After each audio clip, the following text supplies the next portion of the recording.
नमस्कार विद्यार्थी मित्रांनो, एक्झाम हॉल या चॅनलमध्ये आपलं पुन्हा एकदा सर्वांचं स्वागत आहे।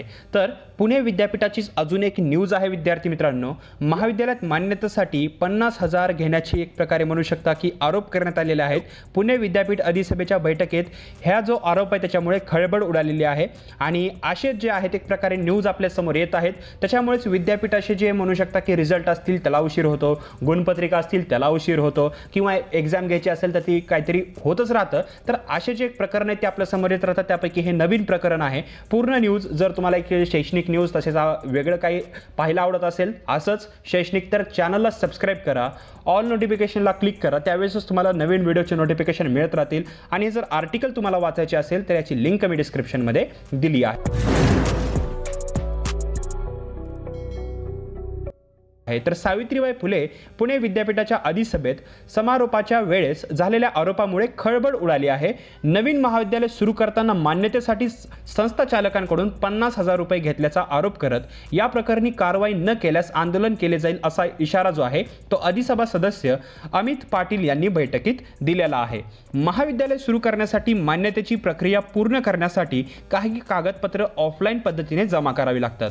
यावेळी विद्यापीठातील अधिकाऱ्यांनी त्यास मान्यता देण्यासाठी 50,000 रुपये घेतल्याचा आरोप केलेला आहे। तसेच संस्था चालकांना संस्था चालवायची असते म्हणून ते घाबरून तक्रार करीत नाहीत असेही पाटील यांनी सांगितले। आता याची गंभीर दखल घेत कुलगुरू डॉक्टर नितीन करमकर म्हणाले, विद्यापीठाकडून ऑनलाईन प्रक्रिया राबवली जाते पण असा प्रकार घडला असेल तर याची लेखी तक्रार करावी। याबाबत विद्यापीठाकडून चौकशी करून संबंधितांवर कारवाई केली जाईल। प्राचार्यासोबत असलेल्या वैचारिक मतभेदातून सहाय्यक प्राध्यापकांच्या पदोन्नतीचा प्रस्ताव कॅसला पाठवताना अडवणूक केली जात आहे असे सदस्य शशिकांत टिकोटे यांनी निदर्शनास आणून दिलेले आहे। त्यावर अडवणूक केल्याचा तक्रारी येत असून याबाबत संस्था चालकांना पत्र पाठवले जाईल असे ते म्हणलेले आहेत। जे कुलगुरू आहे डॉक्टर NS उमराणी यांनी सांगितले तर काही सदस्यांनी प्राचार्य हे संस्थेचे असून त्यांचे वेतन प्राध्यापकांपेक्षा जास्त असावे अशी मागणी त्यांनी केली। यासाठी राज्य सरकारने निर्णय घ्यावा असा प्रस्ताव पाठवण्याचा ठराव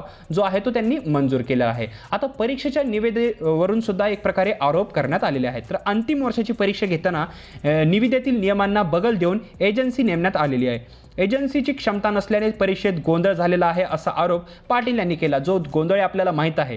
या आरोपास आक्रमक उत्तर देताना परीक्षा विभागाचे संचालक डॉक्टर महेश काकडे यांनी परीक्षा घेताना आलेले अडथळे, प्राध्यापक यांच्या अडचणी, दिवस रात्र परीक्षा विभागात कर्मचाऱ्यांनी केलेले कामाचे दाखले देत जो शेरोशायरीच्या माध्यमातून त्यांची बाजू मांडली। त्यावेळी सदस्यांनी टाळ्या वाजवून यांचे स्वागत केले। त्यानंतरही पाटील यांनी मुद्दा लावून धरत निविदा प्रक्रियेतील नियमांना बगल दिल्याबद्दल खुलासा केला नाही असे बैठकीत निदर्शनास आणून दिलेले आहे।